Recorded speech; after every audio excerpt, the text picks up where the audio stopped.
Inside Sources. I don't know if you remember, Holly, but there used to be an ad for one of our military branches, and they would show these people just working and running and marching, and they would say, we do more by 8 a.m. than some people do all day. And that applies to my co-host, Holly Richardson, because I get here at 6 o'clock in the morning, and I turn on my computer, and you have half our show written. But today, when you logged in at 4:30 or 5 o'clock, I had some trouble. There was a little problem. What was going on? So when I went to finish up the newsletter, I couldn't get my press releases off of Utah Policy. And so utahpolicy.com is on a WordPress. That's the back end of it.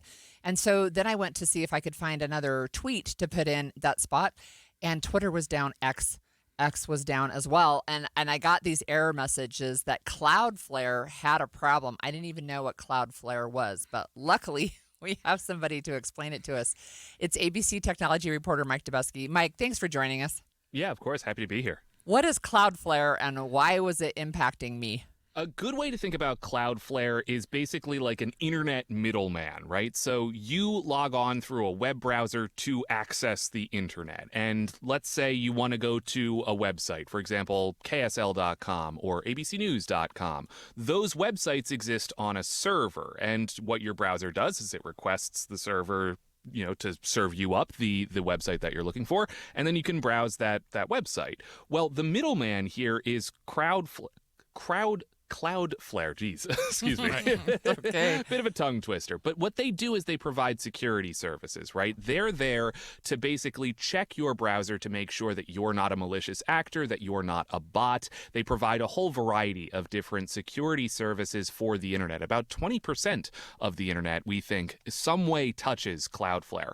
So when they had this outage earlier today, it took out a huge swath of the internet. You mentioned some of the websites that were affected there. X, formerly Twitter, was one of the big ones, but also Spotify. The website for ChatGPT was also affected. Even the website we use to track outages, which is called Down Detector, was down because of the Cloudflare outage. So it really underscores, guys, exactly how far-reaching these internet infrastructure companies are. So, Mike, when you talk about websites being affected, what did that look like? You couldn't access them? Yeah. So, for example, this morning, if you tried to log on to Twitter or X.com, instead of being presented with a feed of posts, you were presented with a screen indicating that there was an issue with Cloudflare. It would show the name of that service. It would show that, your browser is working and that the server that X exists on is working. But again, that middleman was not working. So it really kind of laid out for you exactly what the problem was. In terms of what the problem it specifically entailed, we're still learning a little bit more about it. Dane Knecht is the CTO of Cloudflare, and he posted to social media about 2 hours ago or so about this outage, apologizing to their customers and saying that they are going to share more information later, but in the meantime, they think this was a latent bug in a bot mitigation capability. So basically one of their services that tries to guard against bot attacks or sort of automated systems on the internet that can be used for harm. They say this is not an attack. This was not the result of a cyber hack or anything like that. Really just a bug that went wrong. But again, guys, I think the big takeaway is that when something small like this happens, which it does with some frequency, it really does have these wide-scale outsized impacts because so much of our internet landscape really relies on just a handful of companies. That's super interesting. So what's the status now? Right now, Cloudflare says that everything is back up and running. They've resolved that bug. They've fixed the issue. And while there may be a handful of issues that crop up over the course of the day as people log on to different services and discover that it may or may not be working, largely things are getting back to normal. And that is reflected in people's sort of energy usage or website usage over the course of the last hour or so. X is back up and running. Spotify is back up and running. So it seems like we're back to normal, but yeah, really frustrating morning for many, especially those trying to put together a newsletter. And you kind of put this to bed, Mike, but a lot of us us, including me, thought this is some sort of cyber attack. This was the Chinese showing us that they can shut down our websites anytime they want. But the folks at Cloudflare seem to think it was something internal, something other than that.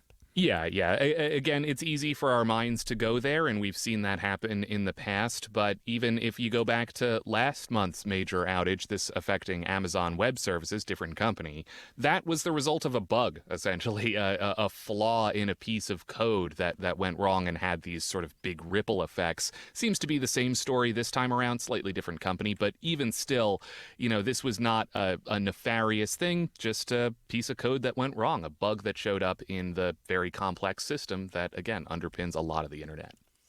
I don't know if anybody's talking about this, but are there security measures that even end users like myself should be taking, or is it just something you just expect that at some point you're going to have outages on the internet and you may or may not lose stuff? So this is going to be an unsatisfying answer. For the average person, this is just something that we're going to have to deal with, right? A huge part of our lives obviously exist online. A large part of our jobs exist online, meaning that you're dealing with a variety of different services, all of which draw their origins back to just a couple companies. Cloudflare is one of them on the security end of things, but Amazon Web Services and Google kind of provide the bigger cloud computing infrastructure for a lot of these companies.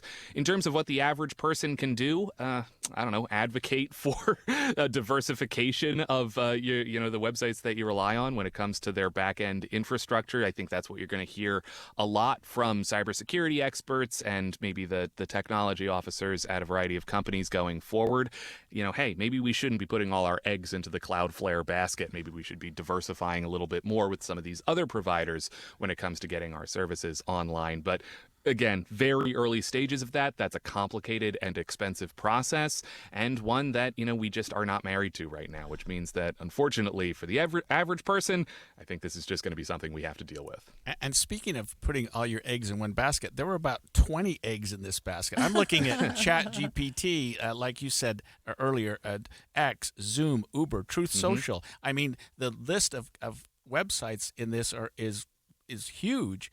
And I guess that, anyone accessing any of those would have experienced the same thing my co-host Holly did this morning. Is that correct? It seems that way. And admittedly, your mileage will vary. Like, I was able to log on to some services this morning that other people were not able to get on. But that's kind of the nature of these large companies, right? This was true during the Amazon outage last month, where, some of their services, maybe in certain regions, run with certain companies like Cloudflare. Maybe if you live in a different region, it's slightly differently structured. But yeah, a very frustrating day for many. And we're still trying to get our head around exactly how wide scale this outage was. We, again, know that 20% of the internet, thereabouts, somehow does business with Cloudflare, but obviously not all of them were impacted by this. So it's evolving story. We're going to continue to track it. And the CTO of this company, Cloudflare, Dane Necht, says that they are going to share a more detailed understanding, or at least their understanding, of what went wrong a little later today. I have one last really quick question. Was the fix something that was just a temporary, we fixed this bug, or is this a permanent fix? Do you know? In terms of what specifically their fix was, we don't really have a ton of clear understanding on that. They say they have issued this fix and that things are coming back to normal. But you can imagine that this will prompt some pretty intense meetings over at Cloudflare about how to guard against this sort of thing in the future. But yeah, that's about the size of it. Again, we're still trying to understand the nature of the problem, more specifically than just the sort of bug post that the CTO shared earlier today. But yeah, that's kind of where we stand at this point. Thanks, Mike. That was ABC technology reporter Mike Dobuski, who joins us regularly, and he has mastered the tongue twister of the day, which is Cloudflare. I know, right? and he said it like 8 times in a row perfectly, and I'm not going to say it again, but except to know that it's something I'd never thought about before, but it sure affected a lot of people.